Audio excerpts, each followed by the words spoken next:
What's up, bangers? Welcome back to the Banger Hangar for the brand new version of your favorite show from BangerTV. This is Horns Redux, not live, but in some comfy chairs, sitting down and discussing, debating, and locking horns around all things metal.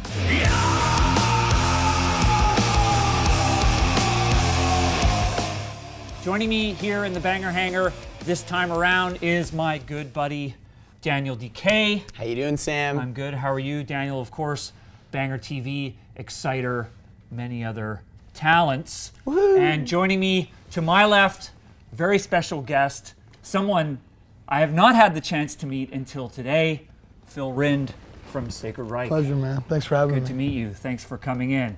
I'm going to resist some very deep rabbit holes on this episode about my history with Sacred Reich and my love for the band's music. Okay, so let's get into this. You know, if you've seen the show before, we're doing things a little bit differently now because it's not live. We can't take your comments live, but we've collected a lot of them ahead of time because there's a lot of opinions on today's topic. And today's topic is crossover thrash. What is crossover thrash? What are the important bands in that subgenre of metal? And more specifically, what are the albums that we should be talking about? We know there's a lot of opinions. And speaking of opinions, Daniel, I know you've got lots. So I'm just loaded with opinions. What comes to mind for you when we talk about crossover thrash? What the hell does that mean? So, like, you and I have chatted thrash 100 million times. It's definitely my favorite subgenre in metal.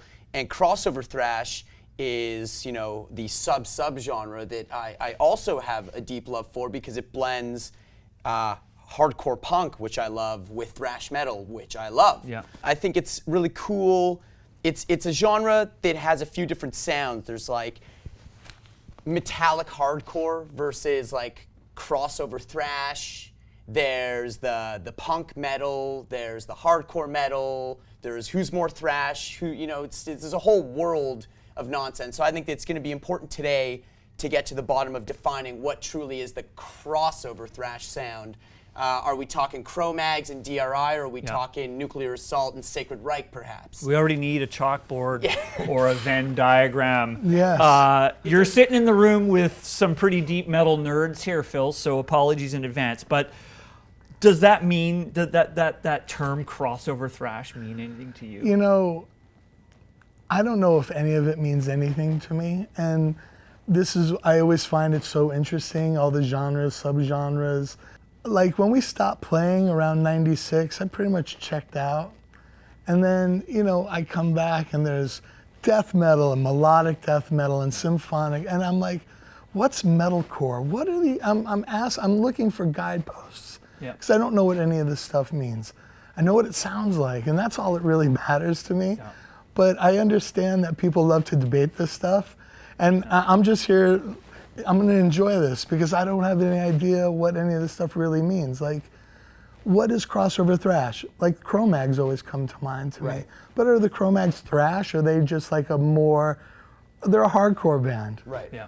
Right? Yeah. That thrash kids can like. Yeah. We were talking about this earlier walking in. Like, what's Motorhead? Motorhead's not a thrash metal band. Yeah. But they're a metal band that the punk rock kids like. Yeah. To me, they're like the proto of all those bands. They're taking the Cro-Mags on tour. Yeah.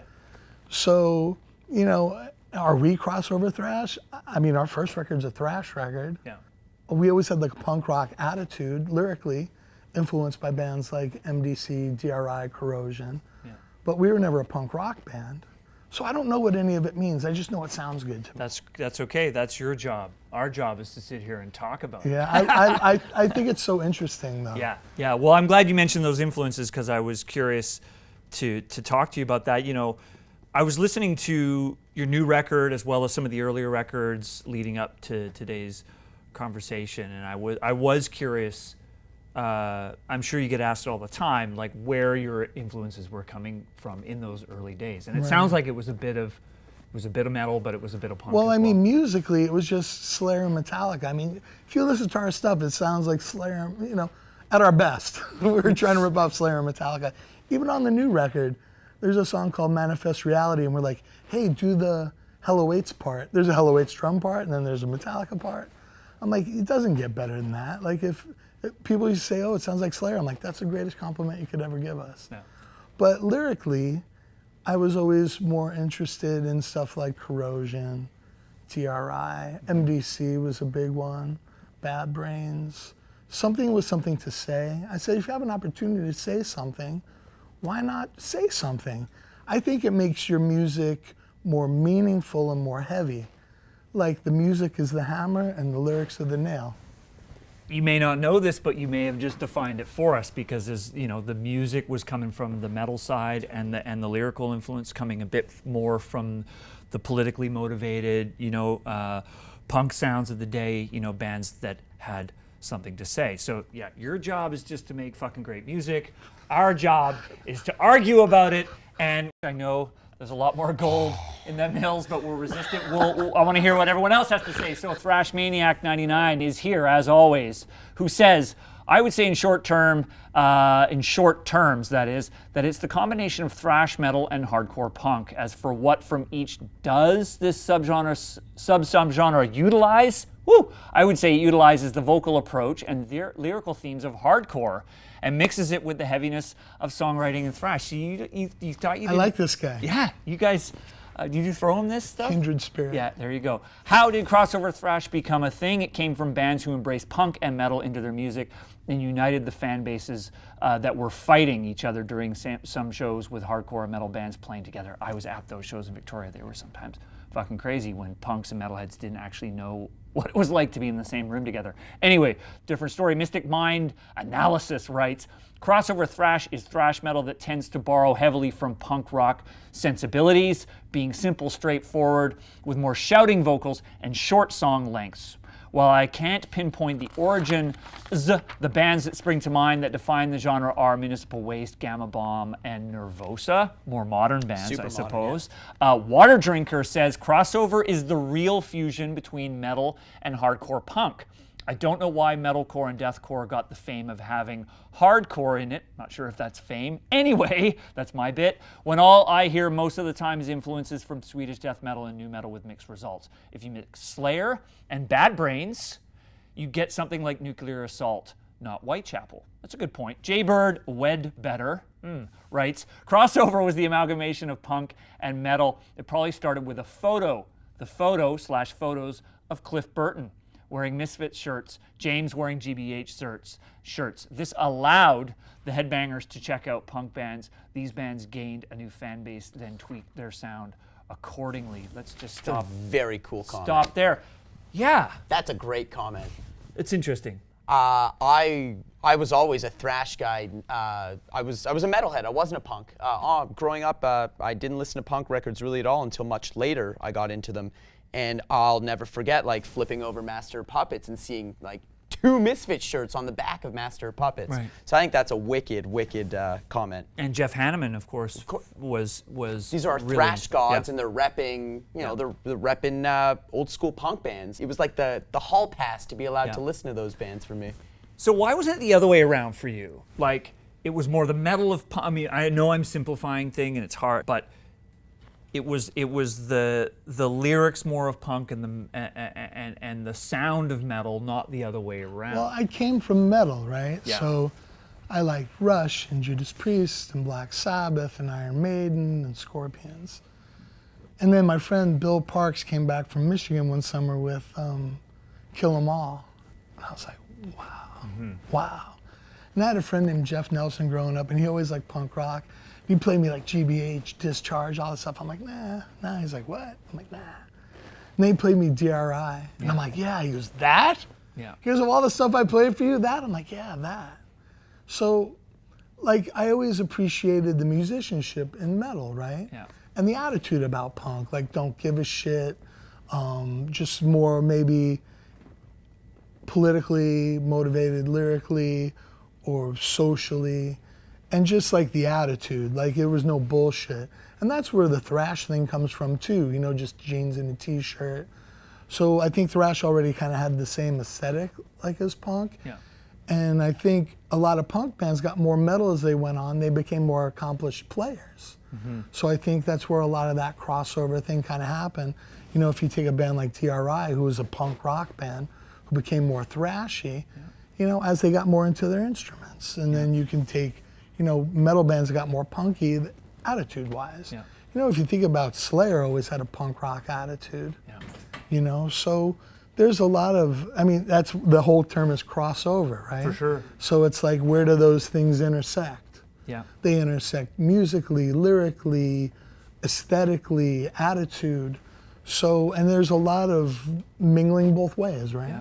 It's funny, when I listened to Metallica and Slayer in the early days, it actually, I'm realizing now, it never dawned on me that they were punk in any way. Like, I like those bands because they were metal, you know what I mean? And I don't think it was later till I really paid attention to the fact that Hanneman in particular came from kind of a punk background, and obviously, of course I knew the Metallica guys were wearing the Misfit shirts and blah, blah, blah, but it never really was, it wasn't like I went to that form of metal because it had kind of a punk attitude. I just liked it because it was, I liked it because I liked it, but it was metal to me. That's cool. It's interesting to hear that perspective because, of course, I'm a person that didn't hear Kill 'Em All until 1996, so it's just like... Check out this guy. It's a completely different... When I was discovering these records, all the genres are pretty much, it was all laid out for me, Yeah.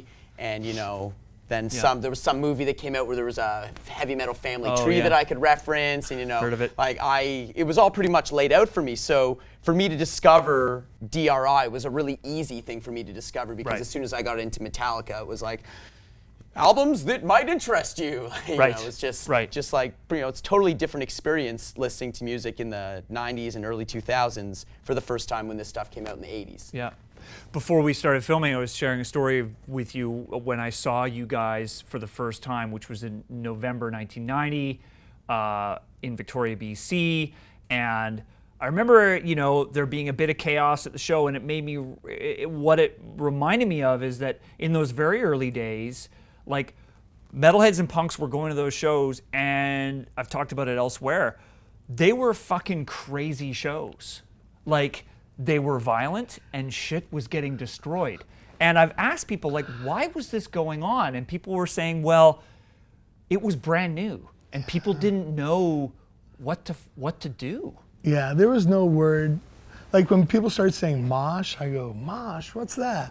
You mean slam? I mean, that came from more like the punk. And like when people started calling pits circle pits, I'm like, isn't a pit a circle? Like these were things that had already been established and they kind of morphed, I guess, as things went on. Yeah. I was just thinking when you guys were talking, like some of my favorite Iron Maiden records were the first two. And when I listened to those, it had, you see those guys in their leather jackets, it's definitely metal.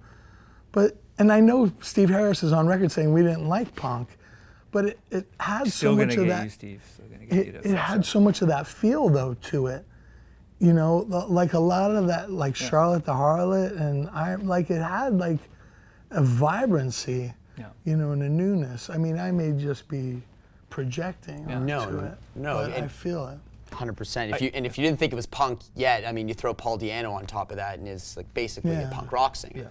But my point I was trying to make earlier, maybe I don't know if I was making sense, was that like I realize now that why I liked Slayer and Metallica was because they were taking Judas Priest and Iron Maiden and injecting it with the speed and intensity and that kind of that grit of punk. But at the time, I didn't know that that's what they were doing. It only occurred to you later in hindsight. It was just the most exciting thing going on. Of course, like thrash as a father genre is definitely based in punk roots with the speed and the drum beats. Like I think that's a given. I think the crossover spawns, it's just like, it's got that extra, as we're saying, it's got that extra bit of punk. It's got the conscious lyrics, it's not just about keg parties. It even borrows a little bit like the D-beat type kind of drum beat attitude to it, the speed, and that type of groove to it. And of course the shouting vocals, that was borrowed straight from hardcore punk. The shouting vocals and the conscious lyrics is like hardcore punk through and through. Yeah, anyway, I was like you. For some reason, I connected with D.O.A, but not so much GBH, and I think because I realize now because they were more metallic. Anyway, I knew we'd do some deep digressions on this episode. Let's get back to the comments. Propane Kid writes, crossover thrash is essentially punk songs being written and played by metal bands. We've kind of talked about that. If thrash itself was originally 50% punk and 50% metal, then crossover is about 75% punk and 25% metal. Okay, we're getting mathematical now. The Metal Meltdown says, crossover thrash is what happens when cutthroat hardcore and fiery 80s thrash combine into one big, angry, drunken monster.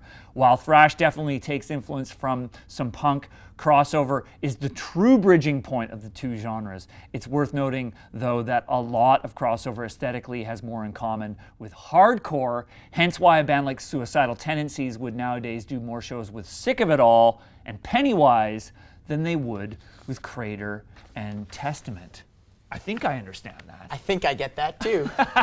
Yeah, if there's one thing I know about our viewers is there's a few PhDs of metal, I think, lurking in the BangerTV universe. But anyway, let's move on to what are the bands that we would consider to be the fathers, the forefathers of this sound we're calling crossover thrash.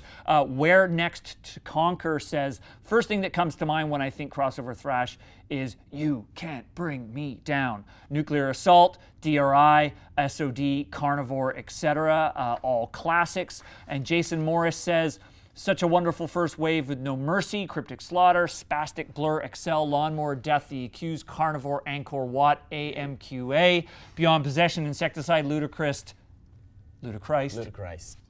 Intense Mutilation, Broken Bones. So many punk bands recorded their metal experiments in the 80s. So many metal bands, metalheads starting playing at hardcore speeds and aggressive, simpler riffs. I got harassed for wearing a Megadeth shirt at a GBH show and for wearing a Crumbsucker shirt at a Cacophony gig. There was violence and disdain on the dance floor while the musicians were growing. That was a mouthful. That's a lot. That's a lot of music. Speed round. Yeah. Where does it start, do you think? I mean, well, Suicidal came up there. Suicidal was definitely doing it first, perhaps. I think like first record comes out in '83 or something. It's like super early, that self-titled. Yeah.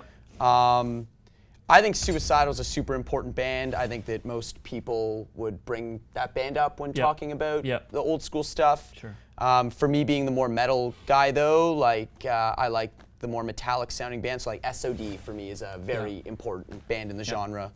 That was a laundry list of punk bands, though, man. Yeah, Lawnmower Death, man. Lawnmower Death, Excel. Yeah, that record's awesome. Did you listen to Suicidal or it's S.O.D. back in the day? So Suicidal to me is like a different thing. And when it came up, and I think of Suicidal and Excel and Beowulf and like kind of that Venice Beach skate punk sound. Yeah. That to me is separate.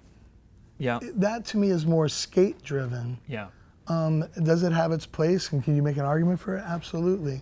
Yeah. But I remember when we were making Ignorance, we went down to Venice Beach, we went down to Suicidal Skate Shop, friends with the Excel guys, and it just always seemed like another little offshoot.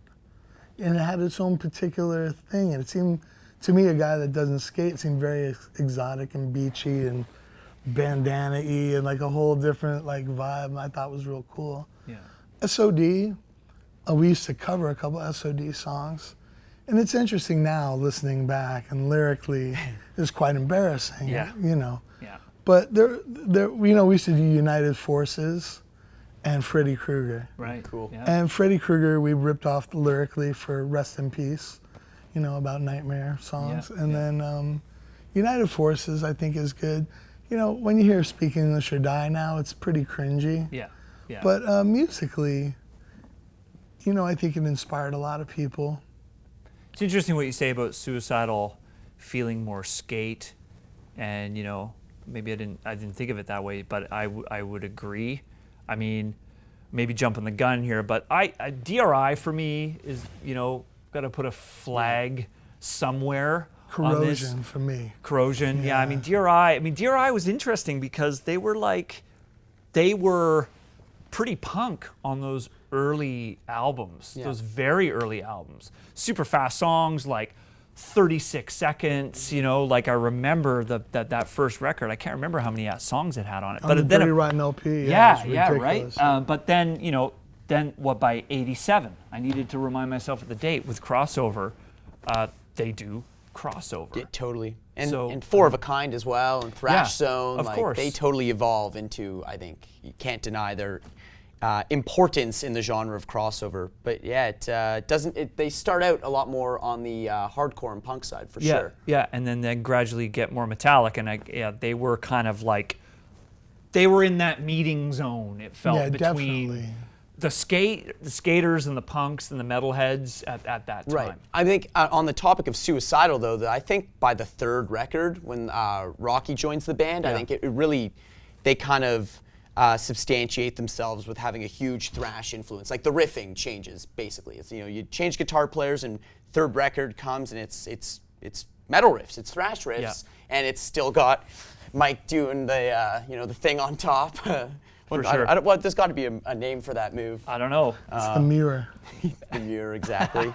I think that Suicidal, definitely a lot more of the skate, its own sound at first, especially on the self-title and Join the Army. But by third record, I think they're totally a crossover band. I think basically what we're saying here is post Master of Puppets and Rain and Blood, Everyone changed. everyone went more metal. I think that's partly what happened here. What a coincidence. It's I just- think about Corrosion, and like the first 5 or 6 releases all had different singers. yeah. And they went from Eye Against Eye, Yeah. pure punk rock, and then they did Animosity, Animosity. which to me is like my favorite. Yeah. And then they did Technocracy, and then they did their super metal record, Blind, yeah. and then moved in a different direction with Pepper, and now I've changed into, a completely different kind of band. Yeah, you're right. But for me, like Animosity and DRI dealing with it were a specific moment in time that was really important. Absolutely. I don't think there's any denying Animosity's importance to the crossover sound. And it's, to me, the only record that sounds like that of theirs as well. Yeah, it was a particularly perfect moment in Yeah. time for me. Like, they just hit something, and it was perfect.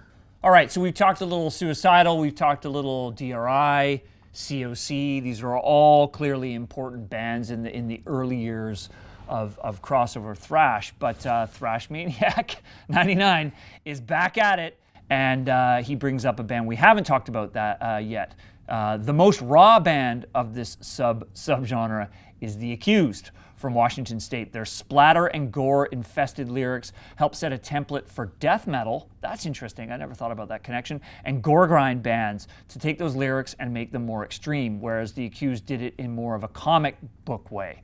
Vocally high rasps. Hard to believe that the guitarist would later be in Grunt Truck. Yeah, Accused is an interesting band. I never thought of that death metal connection. That might be a bit of a reach, but I feel like that's more on a lyrical basis, Yeah, perhaps. yeah. But yeah, dude, like all their 80s output, like all the Martha Splatterhead, like they're very gory, it's true. Yeah. But definitely one of the more raw and punk approaches to crossover. I feel like we'd be doing a disservice to not mention them in this conversation for sure. And they had amazing artwork. Yeah, the best. Yeah, those albums Comic book stuff, were amazing. I mean, they were a Seattle band. Again, I was in Victoria, so they were one of those few bands that I actually saw. They came up to Victoria and played a few times, but they were definitely a band, now that I think of it, that appealed to like everyone that was into heavy music at that time. For sure. Because I think they were definitely more on the punk vibe, but maybe just metallic enough, and because they had that whole aesthetic of the gore and their logo was super cool, and those covers were very memorable. Another like generational thing for me is like I discovered The Accused literally by being at punk shows and seeing the back patches. Right. Knowing the logo, I'd see it all the time. I feel like I've seen James Hetfield wear the shirt before. Like I'm just like, fuck, who is The Accused? And listening to it after already being fully exposed to the worlds of punk and metal and knowing the differences, it seemed like The Accused was just like a little, like a step above in the riffing. Yeah. In like it was proto thrash riffs. They For sure. really were. All that For 80s sure. output was total like proto thrash riffs. and the vocal approach made it heavy enough to be considered, I guess, crossover. For sure. And thinking of them now, like they were really unique. Right. Like I can't think of another band from that time. I mean, the comment boards are filling up now about how Sam is wrong, but I don't remember any bands that were quite like them. Interesting. You know, that weird gore thing, the punk thing, and the metal sound. Anyway, the other band I think we need to talk about is, you know, your buddy Dan Lilker. You like my crisp copy of Survive there? It is beautiful, man. It's pristine. I don't want to touch it. Nick Ottaviano says, I don't think any thrash band from this era could be more politically charged than Nuclear Assault. Their album Game Over to me is the epitome of the genre, blending thrash guitar mastery with hardcore infused, straight to the core lyrics and vocals aimed at political corruption. Considering they were left off the thrash band list, this is where they belong. Yeah, super important band. I don't know, did you listen to Nuclear Assault? I did. We played, you know, when every band would come through Phoenix and we would play with everybody, so we would get to know everybody, and I thought the guys were always great. Yeah. You know, I want to ask you actually about, you know, the political nature of Sacred Reich, and, you know, a lot of your contemporaries at this time in particular, sort of late 80s, a lot of metal bands were talking about what was going on in the world. And I've never had the chance to ask you, like, for you personally, where did that come? You grew up in Arizona. Right. Where did that come from for you? The motivation to talk about what was going on in the world? Well, I think, like, it started when I was a kid. I think the first election I was aware of was Jimmy Carter, like in 1976. And then in 1980, Ronald Reagan came into power, and it seemed like the whole country took a turn, not for the better. And all through high school, I was like politically activated and kind of radicalized. So through the music and through the reaction against Reaganomics and through the music, you know, the punk rock that was coming up at the time, I think there was a lot of fertile soil and lots of American interventions. There was a lot of political intrigue going on, Iran-Contra, and, you know, the things that are going on in Central America. There was a lot happening if you were paying attention. You know, there's a lyric in one of the songs now, and it says, when I was young, I had to change the world. And that was the feeling. I had to, like it was my duty, and it was my calling, like I had to do something. You can't stand by and be a witness, you have to do something. So really didn't have much of a choice, it felt like. Yeah. It just sucked you in, and you felt really moved to, there was an outrage or whatever it was. And you wanted people to know what was going on and not take it lying down. Yeah. It was like a call to arms, and it gave you something to believe in and something to fight for and something to sing about. And I always just felt it made the music more important and gave you the conviction. And, you know, like people can sing about whatever they want. You know, some people just want to be entertained. Some people want escapism. But for me, it was always just more powerful if it was real and meaningful. So. For you, Dan, what's important about that band and that record, do you think? Nuclear Assault, for me, the record that I would talk about in this conversation would be Game Over. Lyrically, it had a lot more substantial stuff in it, which was cool for me because the bands that I was listening to weren't all politically driven. Yeah. I mean, I know like everyone says like Megadeth is the most politically driven thrash band, but to me, like I was way past that at the point when I was listening to Nuclear Assault. It's for me the reason why Nuclear Assault's important in this conversation is a lot of like John Connolly's vocal style. I think that it really stood out for me. The riffing was great. It wasn't like, especially on Game Over, it's not too heavily overdriven. It's kind of like, it's like a little bit cleaner and sloppier, a little more punk vibe, and John Connolly's lyrics and the way he delivers them. The band was always like meant a lot to me. So it's really cool that I've gotten to meet those dudes now and express my admiration, and they're still wicked live. It's a great, great band. I got to ask you about the political thing, given that you're younger than Phil and I. When you look at a record like Game Over and this sort of this moment in metal where a lot of crossover / thrash / metal bands were writing politically motivated records. Like, how do you interpret that? Is it like this feels like a time capsule from a distant land, or does it feel like? I love this question. Do you look at it and go, wow, they were ahead of their time, or I relate to it? This is why you're in that chair. These are the questions. So it's very cool. So for me, when I was a teenager and the like thrash revival became a big thing. Reich Records was putting out all those comps that we've talked about with all these new thrash bands. They were all fucking singing about drinking and partying. Right. And they were literally singing about thrash. Like it was just like thrash songs with lyrics about thrash, and it just seemed Let's like talk about ourselves. When I'd listen back to the Tankard. old, exactly, old Tankard. Tankard is like the original party thrashers. Yeah, that's true. But it made me feel that when I'd listen back to this old music, it made it seem like the world was so much more meaningful then, and that musicians were so much deeper, and it really did. Interesting. I loved that we had progressed so much in the world of guitar playing and drumming and production, and everything sounded so amazing. But down at the core of the lyrics, I have to admit, I was a little bummed out that everything was a little less serious than it seemed back when I listened to these old records. Right. I was listening to Crimes Against Humanity the other day, and I was like, holy fuck. Like, nothing has changed. Like, Greta Thunberg is out there doing her thing, and, whatever it was, 30 years ago, you guys were writing that song about environmental destruction as being a crime against humanity. It's like, it must be surreal for you to, like, think about those songs or perform those songs now. Like, what's that like for you? It's the same with the American way. This was once a land of dreams. Now these dreams have turned to greed. Yeah. In the midst of all this wealth, the poor are left to help themselves. It's just the state of things. We're constantly going through the same thing and relearning the same lessons. And although we move forward in many ways, in a lot of ways the situation remains the same, because the people who tend to gravitate towards positions of power, their real motivation is only selfishness and greed.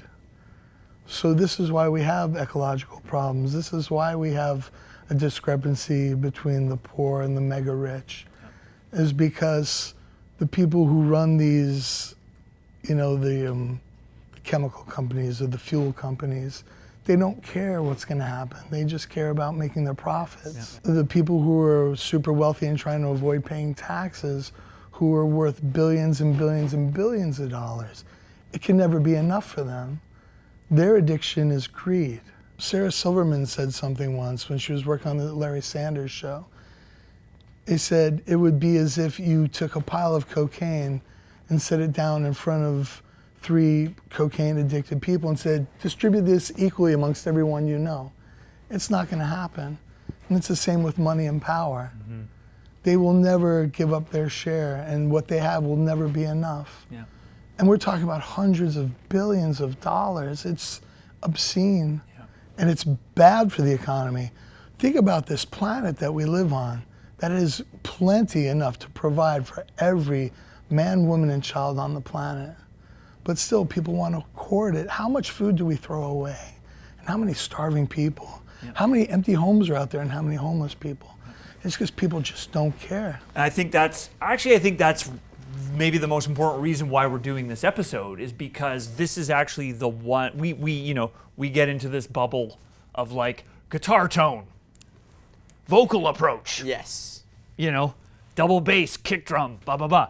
And believe me, all that stuff means a lot to me. But this is actually one genre of metal where we can have this conversation. And I think that that's kind of what makes it important. Like you're saying, when you look back at an album like Game Over by Nuclear Assault, it's like, oh, this was like when stuff really mattered. And it's not to say that the world now, as you're saying, nothing's really changed. Like, we still live in the same world. I feel there's a lot less bands singing about the important topics the same way that you were outwardly singing about, abusing the earth in 1990. It was like, It's crazy to me that there's not more focus on that in the bands that I listen to today. That's not to say it doesn't exist. Of course, we're going to talk about modern bands, I'm sure, today at some point. There's tons that have great lyrics, but there's also a huge, like, thrash revival and crossover revival was kind of like, all the lyrics were so goddamn cheeky, and it was like, it was a silly genre, and it didn't start out that way. It kind of annoys me that that was the modern approach to it. I digress. All right. Well, clearly we've spent some time picking apart the past, talking about the bands that pioneered crossover thrash, 20, 30 years ago, what their sound was, what they were singing about, what they are singing about. But let's talk about bands that have emerged, say, in the last 10 years. Who are the contemporary crossover thrash bands that we should be talking about? And Elliot Wiss says, one of the newer and essential crossover thrash bands is Power Trip. The fact they placed high-octane thrash in standard tuning and have energetic live performances deserves them the recognition they deserve. It's a double deserve. They have toured with metal legends like Exodus and Cannibal Corpse, which shows how much recognition they already have. Their album Nightmare Logic is one of the best modern thrash records and easily my favorite record of 2017, so this album should be considered essential. Mark Zielinski says, can't mention crossover thrash without mentioning Municipal Waste.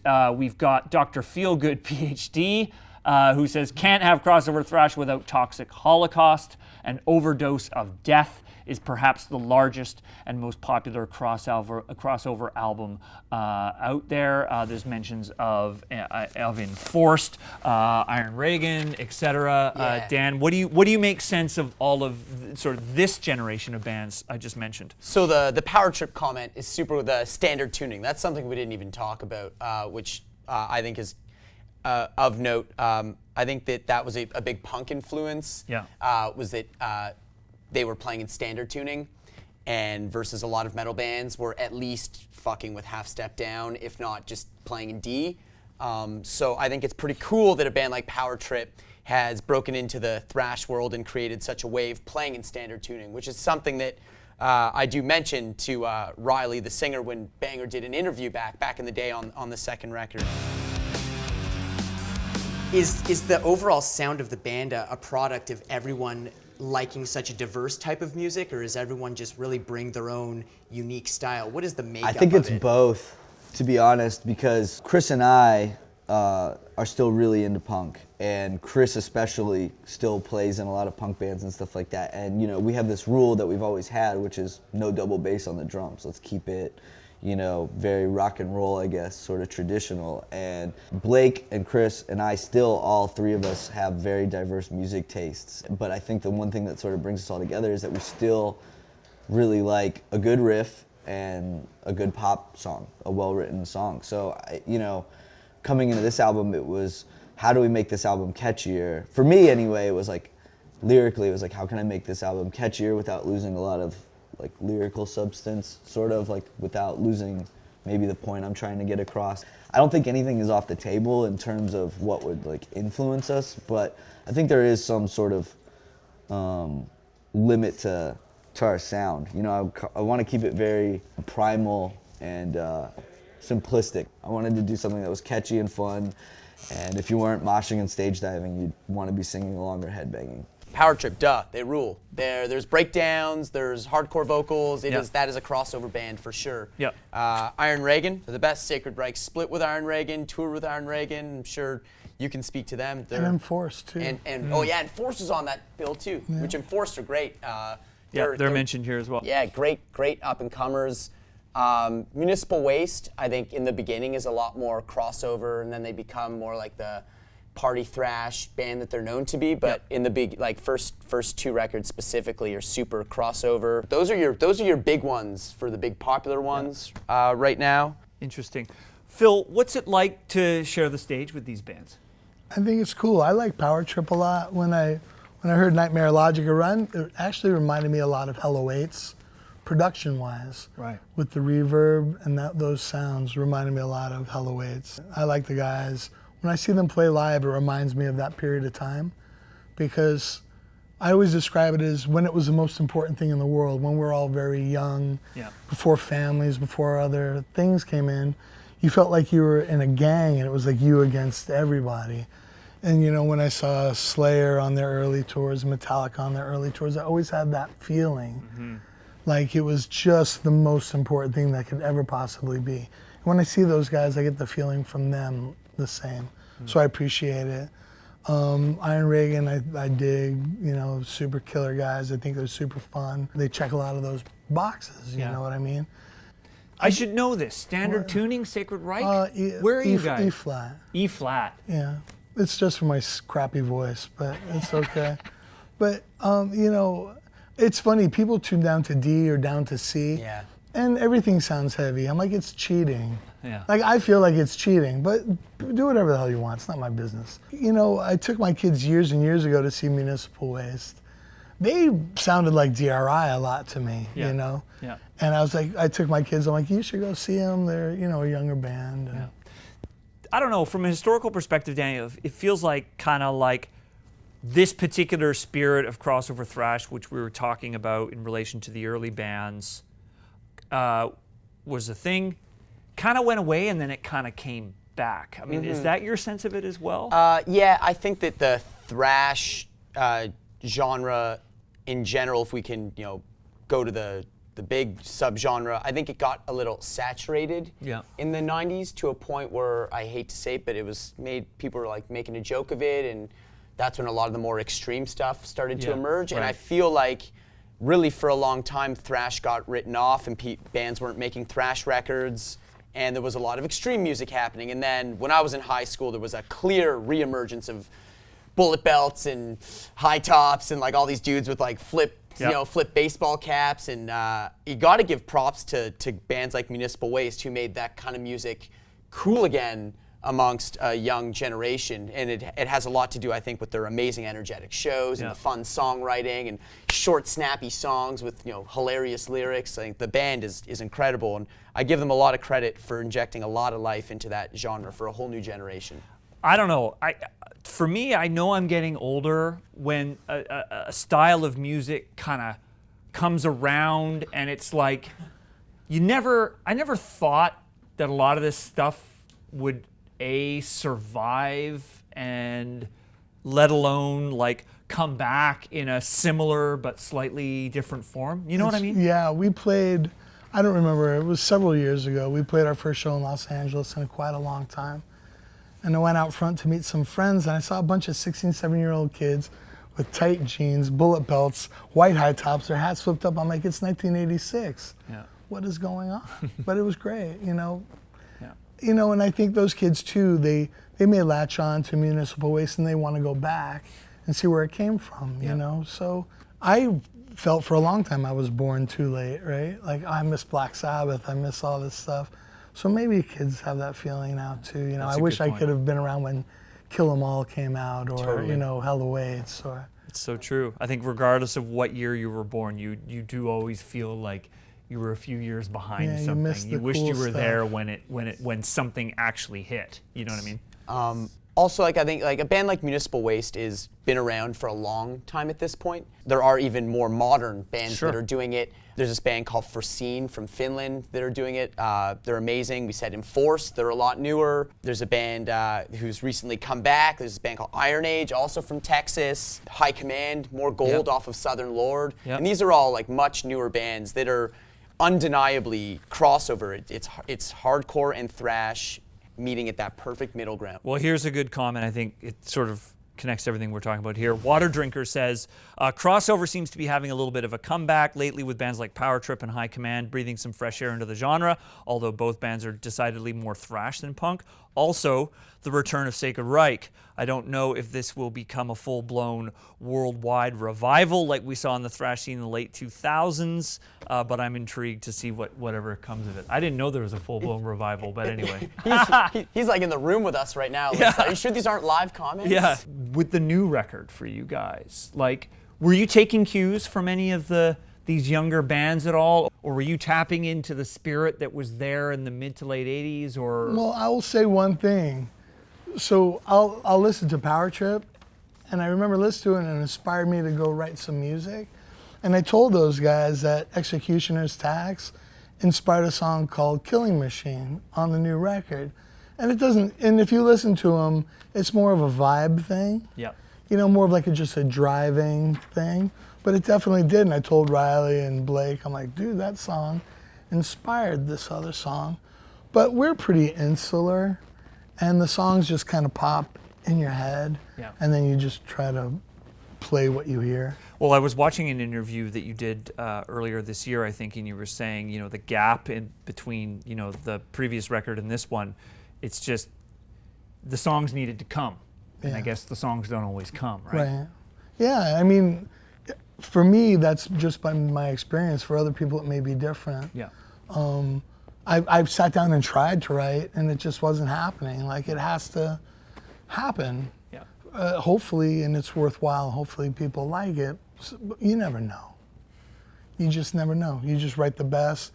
And I know we wanted to make sure that we had some fast songs, fast, heavy songs, to acknowledge the people that have been with us all this time, that gave us the opportunity to even be able to make a record at this point in our lives. We're so fortunate that people still care about Sacred Reich. It actually blows my mind, because we were never this big band in the first place. The fact that it meant something to somebody, and it still does, and they're still with us, and they're still interested in what we're doing, and will come to a show and even buy a new record, is incredible. So we didn't want to forget those folks, but it had to also happen naturally. I don't want to sit and try to force out a song. And luckily, some fast, heavy songs came naturally, so we were happy. But we didn't want to just make, you know, I don't want to just make Ignorance again either, because it's just not interesting to us. There's people that their favorite record is Ignorance, and that's it, and they're disappointed by everything else, because that's the most thrash record we made. But as musicians, we just always want to feel like we're moving forward. That's for us. All right, enough procrastination. It's about time we got to the main event, where we got to put our flag in the earth, our chips on the table, whatever we want to call it, and pick what we think are the 5 essential crossover thrash albums of all time. Phil, we'll start with you. You mentioned a few albums earlier on. If you had to pick one that you needed to etch in stone today, what would it be? My pick is Corrosion of Conformity, Animosity. I said earlier, I just think it's a perfect record. It just hits all the perfect notes of musical aggression, lyrics, topical. It's just a wonderful and perfect record. It's my favorite record by Corrosion. And I think it really encapsulates everything that you would want of a meeting between metal and punk. Cool. Dan? A band that I think we didn't talk a ton about today, so maybe I'll throw a curveball into these. I think if we're talking crossover records, we'd be like foolish not to have a Cro-Mags record on there. Yeah. A lot of people talk about Age of Quarrel, and I know that thrash guys are always trying to push me on Age of Quarrel when I was first listening to hardcore, but for me, it's their second record. It's Best Wishes, man. It's way more crossover. The first record it's a hardcore record, and the second record, that's a fucking crossover record. Those are thrash metal riffs with screaming vocals on top, conscious lyrics. It's like it's a perfect cocktail for me, man. I love that record. It's cool. Do I get to pick one? I get to pick one, don't I? I think you do. I mean, I've been staring at this album, you know, the entire show, and you know, I think we'd be remiss if we didn't have a DRI record on this list. And you know, I'm not sure Crossover was, you know, at the time my favorite DRI record. I really liked dealing with it. I thought it was like a little bit dirtier, a little bit faster, and ironically, even though I didn't really consider myself a punk fan, it was, I think, a punkier album. I think Crossover has to be on the list because it named it. The namesake. It's there, you know, and it was just, you know, I think that much more metallic, you know, and you know, just a bit more of a metal kind of approach to writing the songs, a bit more mid-paced, a bit more variety. It wasn't just like an all-out kind of dirty, punky metal record. So I think DRI definitely needs to be there as well. I don't think many people would argue with you on that one. I took the easy route. No, that was good. Yeah. I like that. All right, well, the easy part's over with. We got the 3, because there's 3 of us in the room. But clearly, a lot more bands and a lot more albums. I'll list some off, and then I think we've just got to kind of make some executive decisions here. Suicidal Tendencies, we talked about earlier. There's a whole bunch of albums we could be talking about. Join the Army, How Will I Laugh Tomorrow When I Can't Even Smile Today, Lights, Camera, Revolution, S.O.D, Speak English or Die was mentioned, another hugely influential record. What else we got? Leeway, Born to Expire, Municipal Waste, Waste 'Em All or Hazardous Mutation, Cryptic Slaughter. We barely even spent any time talking about Cryptic Slaughter. Convicted or Money Talks. I don't know. That's the argument. That's the argument. Those are like definitive crossover records for me. Ludacris, Immaculate Deception, Power Trip, Nightmare Logic. We've got Toxic Holocaust, Enforced Agnostic Front, Crumbsuckers. We talked a bit about Excel, Iron Reagan, Foreseen, Iron Age, Red Death. Second Carnivore record. I don't even know. Come on. I don't even know what to do here. But you didn't even say Nuclear Assault. And Nuclear Assault. Yeah, Nuclear Assault. Raw Power didn't even get mentioned. I know. So, I mean, maybe we'll get this.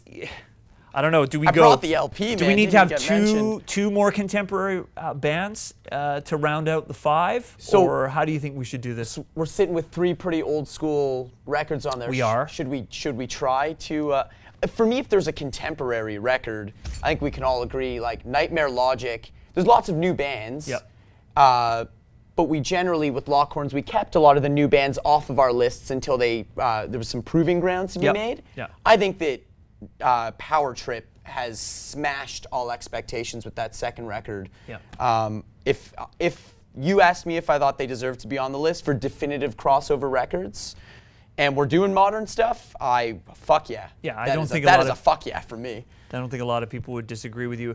Phil, are there any more contemporary crossover bands Well, that you if there think? was one, for me it would be Power Trip. It would be too. Power Trip Like, as well. I think if they would properly represent the newer bands, because I think the genre is an older genre, and if you tried to have 3 old bands and 2 new bands, it just wouldn't feel right. Right. Right. Because those bands wouldn't even know what to be playing if it wasn't for those old bands that Fair came enough. first. Really, we should have 10. I think that would probably be more fair, but 10? This isn't about being fair. This is about locking horns. So actually, I think that's some good ground rules. So let's go with one more record from, the 80s, 90s that we think is essential. Because people bring up Municipal Waste and Toxic Holocaust. Like, to me, Toxic is like a speed metal punks, and Municipal Waste is amazing, but there's so much more to them than calling them a crossover band. They do a lot for thrash in general. I think we can have a whole other conversation about them. I dig this idea of picking more of a legacy a record from the old school. I just don't know which one to pick, Sam. That's the deal here. I mean, if I had my say, but this is a lot to do with personal taste, it would probably be Nuclear Assault. Yeah. Game Over. Are you a Game Over or Survive guy? I like them both, Yeah. but I think if I had to choose, Game Over. Game Over's first. Was way more like mind blowing. Yeah. I think at the time. It happened first too. But that's tough. Agnostic Front. Cryptic Slaughter, I think, is a band that gets left out of a lot of conversations. Both those albums, Convicted and Money Talks, are super cool. Very important too. Yeah. I'm throwing in, again, for the second Carnivore record as well. I think that record is fucking flawless. I don't know. What I do don't we know, do? dude. We leave it at 4. That would suck. That'd piss everyone the hell We off. can't do 10. No. I'm going with Nuclear Assault. Yeah, Do I get to do that because I'm in the middle chair? You're the guy, Is that how That's that your works? show. That's Shit, the deal. I don't know. yeah, we're just here for the Brace myself for the hate mail. we're just here for the hang, man. Okay, well there you go. We'll go with Nuclear Assault. Game over. I mean, you can't deny that that's an amazing metal record. Totally unique sound. You talked about the vocals. Yeah. There was something that really stood out about that album. Hell yeah. How politically charged it was. And again, the vocals, like, not unlike Mr. Phil Rind, like you could hear what he was saying and what he was talking about. You could kind of feel it. I think It's a that. very unique delivery. Yeah. It's funny, the Violence records there too, and Sean always had like a very, singular style and delivery. So I love this record. So fucking good. I listened to this record a lot when it came out. to me, it's not really a crossover thrash No. album. No. It is a. It's it But a is- you were thrash, talking it is about a vocal thrash. delivery, Yeah. and it always makes Oh me yeah, think of and Sean. that was like He's singular in his yeah, sound. yeah, absolutely. I remember the first like, it's just Phil Demel stories. It's just like worshipping Violence when everyone was worshipping Machine Head around him. I was the kid who was like, will you sign my Violence record? For sure, Yeah. for sure. That's the one. Yeah. But yeah, Raw Power, you know, Anthrax is tucked under Yeah, there. I know that's maybe like a little a- too thrashy. A hilarious conversation. So many albums. But there you go. There's our 5. So we got Animosity. We've got what was the second one you picked? I can't believe Best wishes. Best Wishes. Best but, Wishes. But I can't believe S.O.D. I just realized S.O.D. didn't make the list either. S.O.D. What a didn't That's make deserve. okay. It's one record. There you go. Yeah. It was a moment in time, but it's You're right. okay. Yeah. That's We've got- not even a band. Yeah, it's all right. And we It's all got right. and we have them represented, the members in other bands. We got Danny. Danny's on the board, so it's all Yeah. good. We got DRI, Crossover, Power Trip, Nightmare Logic, and Nuclear Assault. Game over. Seems Fucking- fair. Dude, that's a fucking tight list. Talk about game over. I think the show's over. Great to have you, Mr. Phil Rind. Thank you, man. Thanks, Pleasure. buddy. It was a pleasure. You got it. Great to meet and chat. Thanks again, brother. That's it for us on Horns Redux. Do all that stuff. Subscribe. Go to Patreon. Help us out. Let's grow this metal empire together. I'm Sam Dunn, and we'll see you next time.